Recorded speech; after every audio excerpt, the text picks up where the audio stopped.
Պետք է պատվաստվել, եթե ցանկանում ենք կանխարգելել հետագայում հնարավոր հեպատիտ B-ի վարակումը, իսկ ինչ անել, եթե արդեն վարակայք իրեն, ինչպես կառավարելի դարձնենք հիվանդությունը։ Այո, մենք չենք ասում, որ հեպատիտ B-ն լիովին բուժելի է, այսինքն դեռևս չկա այդպիսի միջոց բուժական, որը ամբողջությամբ կվերացներ վիրուսը մարմնից մաքրեր, եթե այդպես կարելի ասել։ Մենք կառավարում ենք, այսինքն նախ մի բան,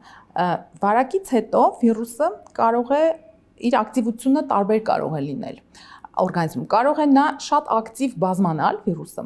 եւ ինչքան շատ է նրա ակտիվությունը, որը մենք չափում ենք արյան մեջ նրա քանակով, այսինքն արյան մեջ ինչքան շատ է վիրուսի քանակը,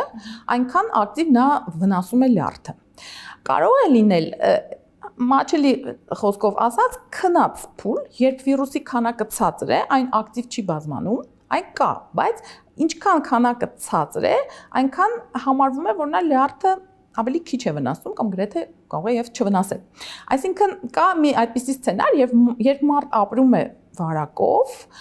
բայց այդ վարակը ակտիվ չէ եւ նա այդպես էլ իր մոտ ցիրոզ չի զարգանում։